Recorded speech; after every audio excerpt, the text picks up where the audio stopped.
Because of COVID-19, a lot of states have executive orders where they can't foreclose or evict you during this time. And renters really should have something in place, as far as I'm concerned. Well, many of the renters are not paying their rent as of the first week of April. So this is an NPR report, April 8th, 2020. Nearly a third of renters didn't pay by the first week of April. About a third of renters did not pay on time this month as business closures put millions of people out of work.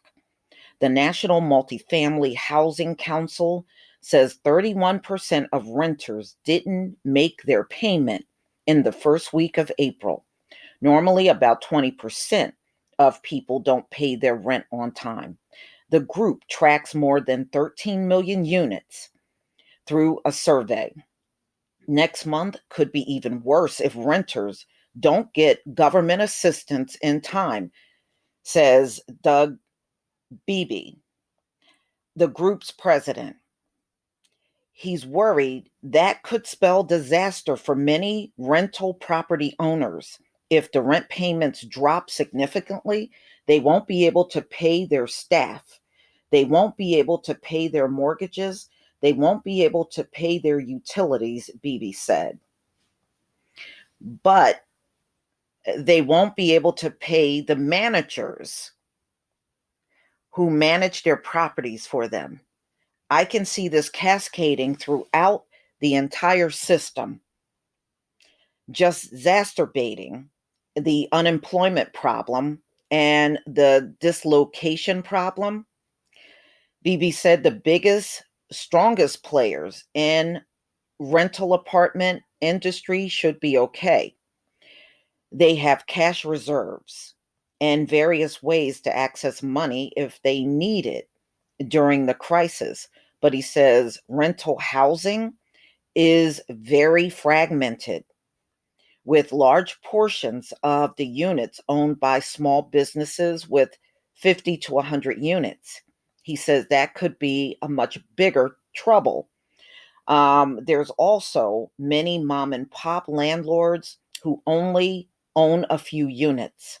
If an apartment owner has to shut down a building with 50 units, those people have to find shelter somewhere else, Beebe said. That's what worries me the most, he said. Congress placed an emergency ban on evictions, but it does not cover all properties. Many states and cities have their own eviction bans, but it's clear how that would work if the business running the property collapse.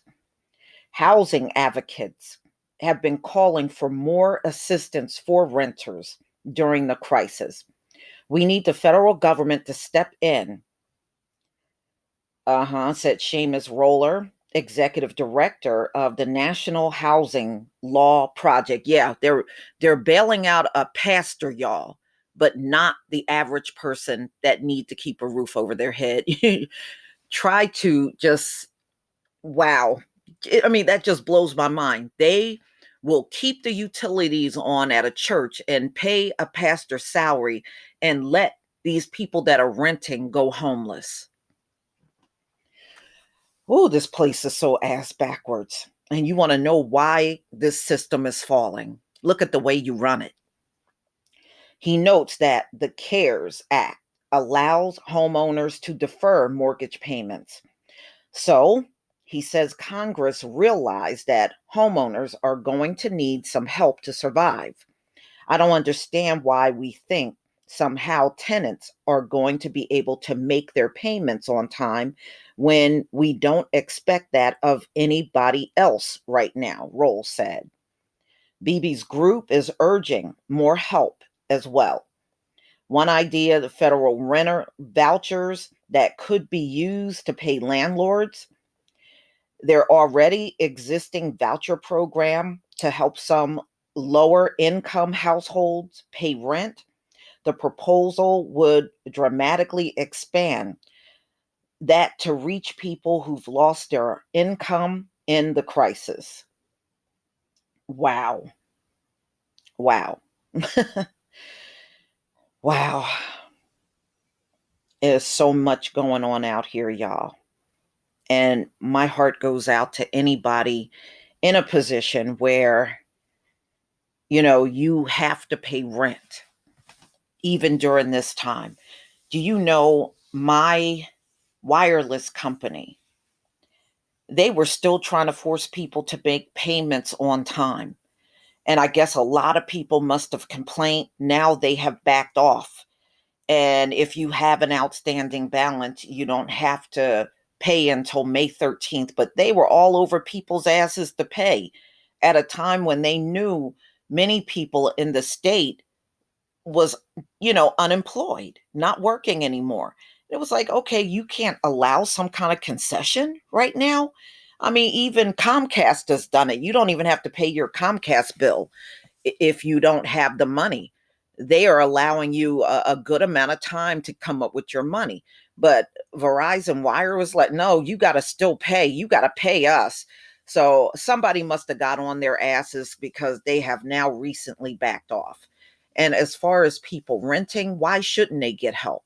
They are suffering just like anybody else in this country that is sitting around on stay at home policies, and you're not able to go back and forth to work. And if you work at a place that's not essential, you're sitting at home.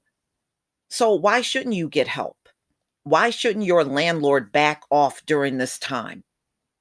I mean, these things should be common sense, but it's not common sense in this society. It's not common sense here, but it really should be. But y'all, please tell me what you think.